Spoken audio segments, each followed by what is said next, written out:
मैं एसपी साहब से तो कह रहा हूं, मैं उनसे गुजारिश कर रहा हूं, मैं कोर्ट से गुजारिश कर रहा हूं, मैं लोगों से अपील कर रहा हूं, आप लोगों के माध्यम से मैं चाहता हूं कि मुझे समय दे 10-15 दिन के लिए, ताकि मैं ये सब चीज़ को सेटअप करके मैं पदाधिकारी को सौंपूँ, प्रशासन को सौंपूँ, कोर्ट को सौंपूँ। मैं जिला अध्यक्ष रहूं ना रहूं, मैं जमात का आदमी हूं, मैं पार्टी का आदमी हूं। पद मेरे लिए कोई मायने नहीं है। मैं जमात में जो काम दिया है वो मैं करूंगा।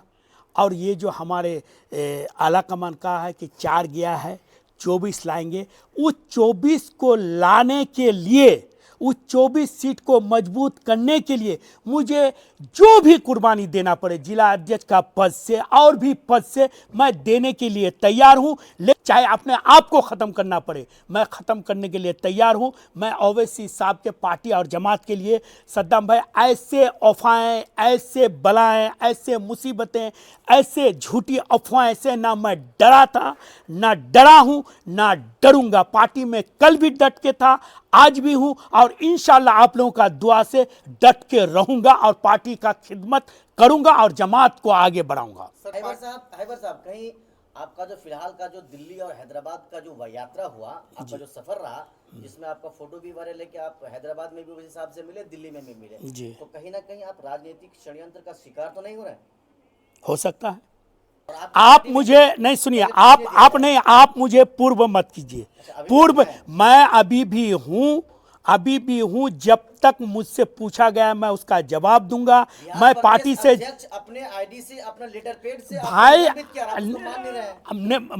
मैं जिला अध्यक्ष को हटाने के लिए प्रदेश अध्यक्ष को ही पावर होता है, और उन्होंने ही अपने लेटर पैड में लिख के जारी किया। भाई वो मुझे हटाए, वो आप लेटर पढ़े हैं, उसमें मुझे 8 दिन के अंदर जवाब मांगा। पहले तो निलंबित किया गया है भाई उससे देखिए ये क्यों हुआ है। ये केस जो है बहुत दिन से चल रहा है। मेरा जो संपत्ति है, मैं एसपी साहब को, कोर्ट को, अगर मेरा जो संपत्ति अवैध ढंग का अगर होगा, जिसका मैं पेपर नहीं दिखा पाऊंगा, जिसका मैं लेखा जोखा नहीं दिखा पाऊंगा, वो बिल्कुल जब्त कर ले। वो सरकार का हक है, वो सरकार ले सकता है। इससे मुझे कोई गिला शिकवा नहीं है। आप गाड़ी रोड में चलाते हैं तो आपकी गाड़ी एक्सीडेंट का खतरा है ना, जो शोरूम में है उसका है, तो मैं चलता हूं तो मुझे खरोच लगेगा। इससे मुझे कोई परवाह नहीं है और इससे मुझे कोई फर्क नहीं पड़ता।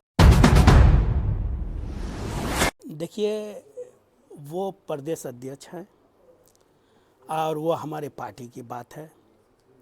पार्टी में उतार चढ़ाव होता ही है, एक दूसरे से परेशानी होती है। अख्तरुल ईमान साहब ने जो चिट्ठी निकाला है, अब वो क्या सोच के निकाला है, कैसे निकाला है, इसका जवाब तो वो देंगे। और मुझे अपने पार्टी पर, अपने आला कमान पर, ओवैसी साहब पर, माजिद हुसैन साहब पर और अख्तरुल ईमान साहब पर, इंजीनियर आफ्ताब साहब पर और पार्टी के पूरे लोगों के साथ, पूरे लोगों पर मुझे विश्वास है, यकीन है कि ये सब जल्दी जल्द ठीक हो जाएगा। हो सकता है कुछ लोगों के, कुछ विरोधियों के बहकावे पर आकर अख्तर साहब ये डिसीजन लिया है। हो सकता है इसीलिए लिया होगा। तो मैं इसमें अभी कुछ नहीं कहूँगा। इसके बारे में आपको फिर 8 दिन का मुझे मोहलत मिला है, मैं उसको जवाब दूंगा। जिस दिन मैं जवाब दूंगा इंशाल्लाह फिर आप लोग को भी बुलाएंगे, आप लोग को भी जवाब देंगे। भाई फिर चाय पियेंगे साथ साथ, फिर कुछ नया बात होगी, नया उमंग के साथ जवाब देंगे। तो ये बात है। लेकिन जिस चीज़ को लेकर के वो पार्टी से निकालने की बात कही है जी, जो मतलब कि व्यापार के मामले पर और भी बहुत सारे मामले पर, इसके बारे में आपका क्या कहना है? व्यापार मतलब काफी सारे एलिगेशन लगे हैं आपके ऊपर। देखिए, मैं एक ही जानता हूँ, मैं एक ही चीज़ जानता हूँ, अगर रोड पे गाड़ी चलेगी ना तो उसमें खरोच आएगा ही। तो मैं पार्टी के काम को लेके, समाज के काम को लेके, उसको, पार्टी को मजबूत करने के लिए मैं बहुत सारा दौर लगा रहा हूँ और पार्टी को ऊंचाई तक पहुंचाने के लिए बहुत सारा कोशिश कर रहा हूँ। तो मुझे खरोच नहीं आएंगे तो जो शांत बैठा हुआ है, क्या उसको खरोच आएंगे? क्या सद्दाम साहब ये बात बताइए, आप गाड़ी रोड में चलाते हैं तो आपकी गाड़ी एक्सीडेंट का खतरा है ना, जो शोरूम में है उसका है, तो मैं चलता हूँ तो मुझे खरोच लगेगा, इससे मुझे कोई परवाह नहीं है और इससे मुझे कोई फर्क नहीं पड़ता। हैबर साहब एक बात बताइए, जी। आपके जो चल और अचल संपत्ति है जी उसको जब्त करने का जो आदेश हुआ है वो क्यों हुआ है, ये जानना चाहिए। देखिए, ये क्यों हुआ है, ये केस जो है बहुत दिन से चल रहा है। मेरा जो संपत्ति है, मैं एसपी साहब को, कोर्ट को, अगर मेरा जो संपत्ति अवैध ढंग का अगर होगा, जिसका मैं पेपर नहीं दिखा पाऊंगा, जिसका मैं लेखा जोखा नहीं दिखा पाऊंगा, वो बिल्कुल जब्त कर ले। वो सरकार का हक है, वो सरकार ले सकता है, इससे मुझे कोई गिला शिकवा नहीं है। मगर ये चीज़ का प्रूफ भी होना चाहिए ना। आप अगर कोई कह दिएगा कि ये गाड़ी मेरी है, ये संपत्ति मेरा है, ये संपत्ति गलत ढंग से है, तो भाई कोई भी कहने वाला कहेगा। मैं तो पहले ही बोला कि खिसियाल बिल्ली खंबा नोचे।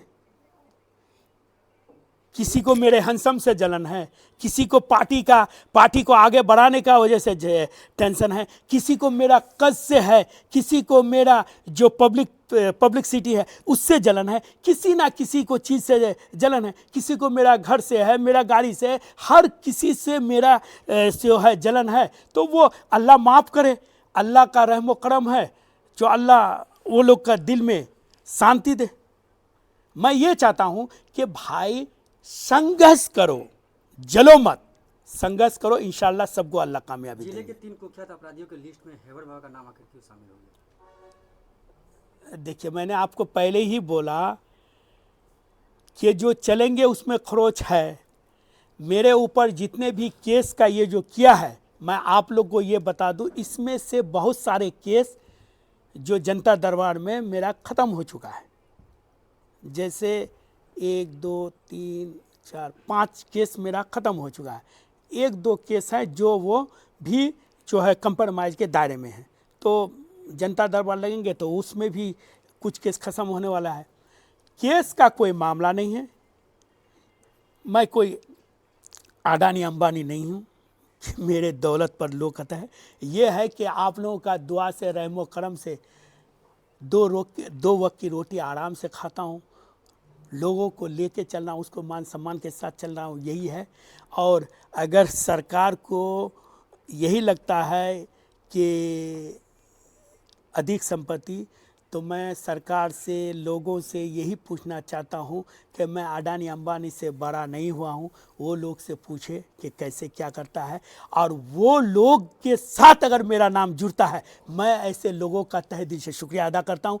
कहा कि दुआ से ही सब कुछ मिलता है। हो सकता है यही दुआ से मुझे कुछ आगे बढ़ जाए और मैं कुछ दिन के बाद मैं अडानी अंबानी बन जाऊँ।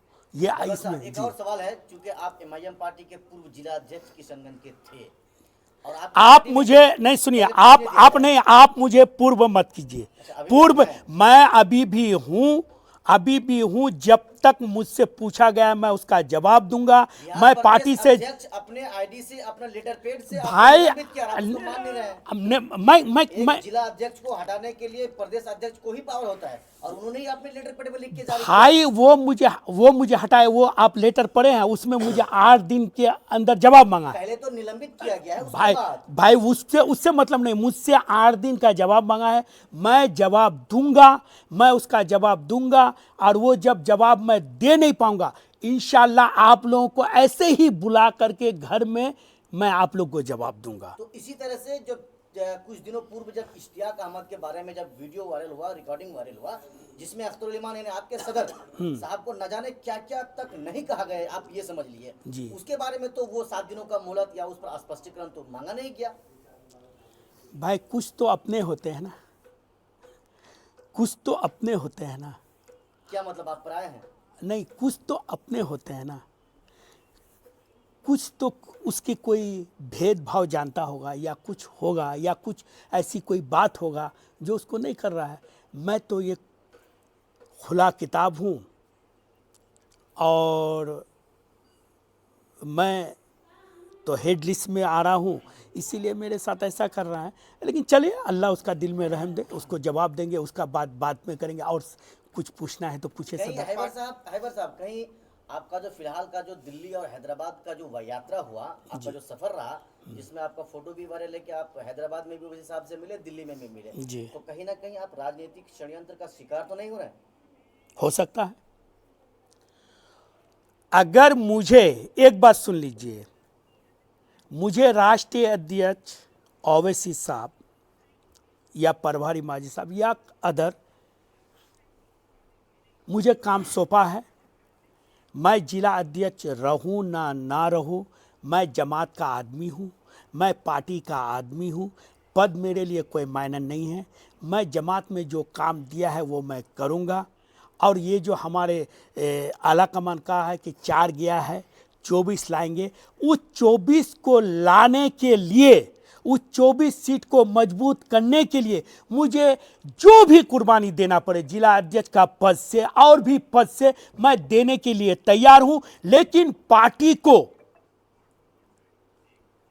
को और जमात को हिस्सादारी बनाकर ही छोड़ूंगा मैं। इसके लिए मुझे जो भी कुर्बानी देना पड़े, चाहे अपने आप को ख़त्म करना पड़े, मैं ख़त्म करने के लिए तैयार हूं। मैं ओवैसी साहब के पार्टी और जमात के लिए, सद्दाम भाई, ऐसे अफवाहें, ऐसे बलाएं, ऐसे मुसीबतें, ऐसे झूठी अफवाहें से ना मैं डरा था, ना डरा हूं, ना डरूंगा। पार्टी में कल भी डट के था, आज भी हूं, और इंशाल्लाह आप लोगों का दुआ से डट के रहूंगा और पार्टी का खिदमत करूंगा और जमात को आगे बढ़ाऊंगा। षड्यंत्रकारियों के लिए क्या मैसेज रहेगा आपका? उसको मैसेज मैं क्या दूंगा, उसका मैसेज अल्लाह देगा। पता नहीं मैं जाऊं क्या और कोई चले जाए, पता नहीं, हो सकता है कि मैं जाऊं क्या और कोई चले जाए। ये तो अल्लाह रब्बुल आलमीन है, आलमुल गायब है, ये वो जानता है, ये वो सबसे बेहतर जानता है, वही जवाब देंगे। इससे मुझे कोई फ़र्क नहीं पड़ता है। मुझे ये अफवाह मैं जिस दिन से पैदा हुआ हूँ तब से, और आप लोग कुछ इसमें छोटे छोटे बच्चे भी हैं, जैसे ये बाबू साहब है और ये लोग हैं, ये इनके अम्मी, ये लोग मेरे साथ आते थे मेरे घर, तो ये लोग जानते हैं कि ये खालू आज बोले ये हो गया वो हो गया, तो ये सब है। मैं एक ही चीज़ जानता हूँ, जो काम करेगा वो बदनाम है, जो है नाम वाला वही बदनाम है। ये कहावत है, ये सच्चाई है। मैं काम के प्रति सोचता हूँ, पार्टी के बारे में सोचता हूँ, जनता के बारे में सोचता हूँ, ठाकुर विधानसभा के बारे में सोचता हूँ, पूरे सीमांचल के बारे में सोचता हूँ, बिहार के बारे में सोचता हूँ, मैं उसके बारे में सोचता हूँ। बाकी बात क्या हो रहा है नहीं हो रहा है, क्या बोल रहा है, इसके बारे में सोचना ये बुज़दिल लोग का काम है, हम जैसे लोगों का। पॉइंट पे आते हैं जी, आइए। आप पर जो एलिगेशन, आप कह रहे हैं कि मुझ पर एलिगेशन लगा है कि आपने अवैध तरीके से जो है संपत्ति को बढ़ाया है, जी। जो आप पर जो है अब वो साबित भी हो चुका है जी। तो उसको आप अपनी सर के ऊपर से हटाने के लिए आपकी तरफ से क्या कोशिशें की जा रही है? साबित हो चुका है सद्दाम बाबू, ये कैसे साबित हो गया है? उसको तो जब्ती करने का आदेश भी निकाला भाई, आदेश दिया है, उसका जांच दिया है, कोर्ट को जांच दिया, कोर्ट जांच करेगा।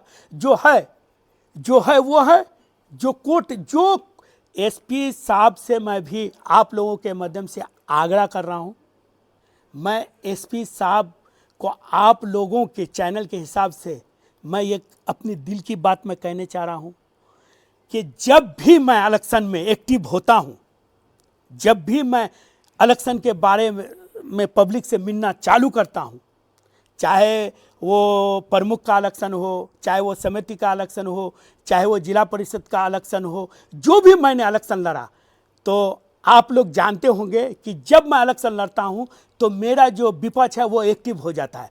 वो लोग को डर लग जाता है कि हैबर साहब अगर आगे बढ़ जाए तो हमारे लिए कयामत ना आ जाए, तो यही डर से ये सब करता है। और ये सब मैं झेल रहा हूँ बाबू, जैसे जिला परिषद में, जैसे प्रमुख इलेक्शन में, ये सब में। और मैं एसपी साहब को कहना चाहता हूँ कि सर, आपने जितने भी मेरे ऊपर जो ये किए हैं, इसमें से कुछ जो केस है ये ख़त्म हो गया है। मैं एसपी साहब से तो कह रहा हूँ, मैं उनसे गुजारिश कर रहा हूँ, मैं कोर्ट से गुजारिश कर रहा हूँ, मैं लोगों से अपील कर रहा हूँ, आप लोगों के माध्यम से मैं चाहता हूँ कि मुझे समय दे 10-15 दिन के लिए, ताकि मैं ये सब चीज़ को सेटअप करके मैं पदाधिकारी को सौंपूँ, प्रशासन को सौंपूँ, कोर्ट को सौंपूँ।